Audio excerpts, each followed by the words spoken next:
Ladies and gentlemen, welcome to Focus Talk number 33 of 2016. What about you? You woke up early today in order to beat the traffic and be at your workstation by 8 a.m. as required by your employer. You got to the office almost sweating, but glad that you had made it just on time at 7:59 a.m. You began the day by attempting to clear last week's backlog, only for today's work to catch up with you.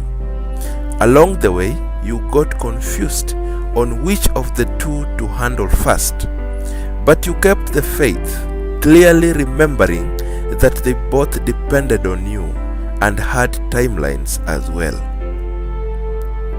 Miraculously, 5 p.m. came. The official day was over, but you still had some pending work which you had committed to clear by close of business.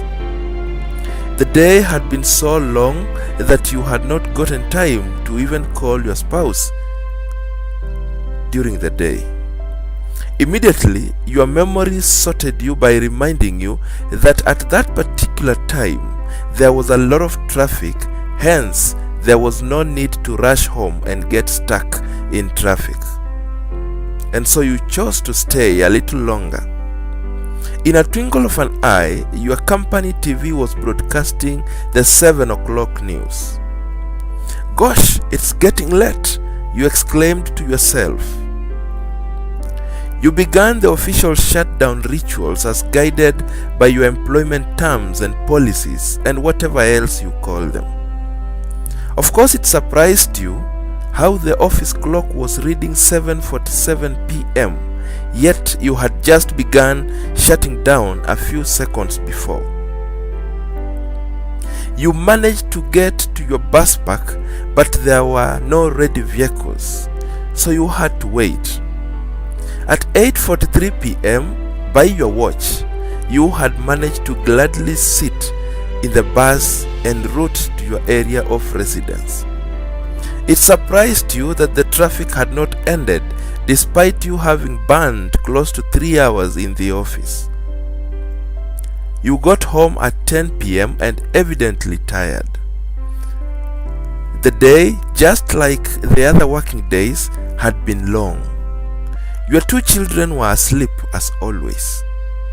After exchanging pleasantries with your spouse, you found yourself on the sofa, only to be woken up to go and sleep in the designated sleeping chamber. The day is gone. Your employer is sorted and happy with your services. What about you? Probably you woke up and left your house early today in order to open your shop earlier than competition and leverage on the early morning customers. The day was full of activity and you hardly got any breathing space. You even forgot, or rather lacked time to have your lunch because the customers kept coming. No doubt your business is flourishing and you are joyous about it. In fact, that feeling is bigger than the urge to have your lunch. It also surprised you how fast the evening came, and before long, the same customers you attended to in the morning were coming back from their daily engagements. You wanted to close shop, but you got excited by the multitude of people making inquiries and buying a thing here and there from your shop. You also saw a chance to make a huge killing from the evening customers, and so you decided, just as usual, to open till late. The day did not betray you because you made sales more than you have made before. These days you have set a new home arrival time record of 10:30 p.m. and all indications are that you will break it before you are celebrated for it. Today was no different. Your children were asleep, by the time you got home, and I do not need to emphasize that you were dead tired. Just like the guy above, you also dozed off, and the rest is history. If your shop were a human being, it would have told you how glad it was that you opened and operated it from dawn to night. What about you? It is interesting how we often chase after the world in a bid to make ends meet at our expense. We have neglected and relegated our own selves. We do everything to grow in our professions and businesses, but nothing to grow our own selves. We have houses we rarely occupy and spouses we hardly feel. We have beds we rarely sleep in and children we hardly know. Of course, we justify that we are working hard to make life better, only to realize in the end that we neglected the most vital part of this universe, ourselves.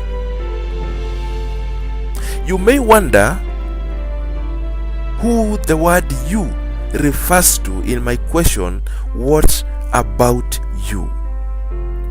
It refers to the fundamentals that make up the person that you are.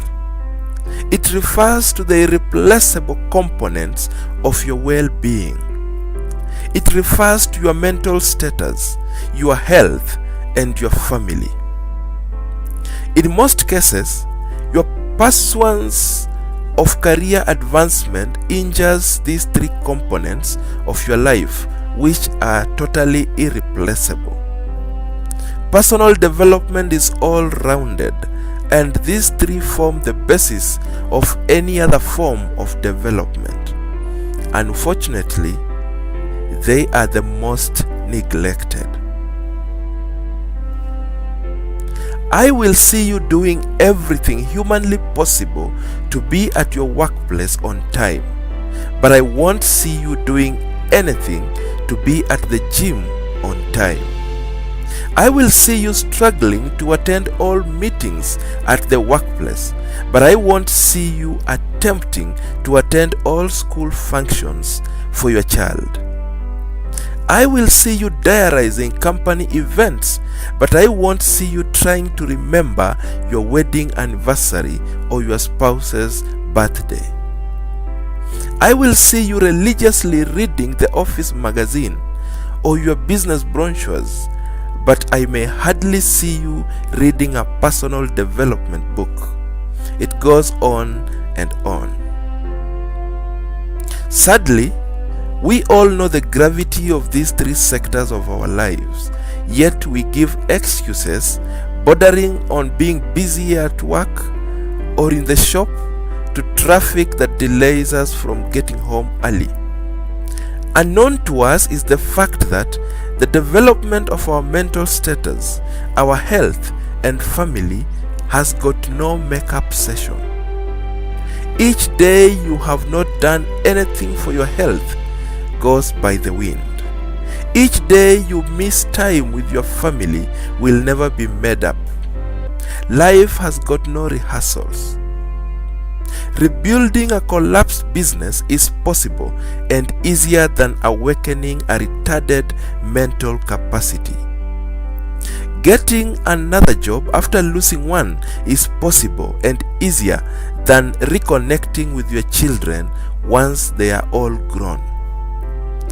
Catching up with a report is possible and easier than regaining shape once obesity sets in.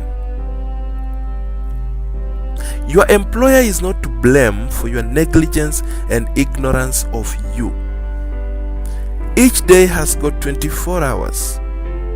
It is what you do after the employer's 8 or so hours that determines how far you grow in all the spheres of your life.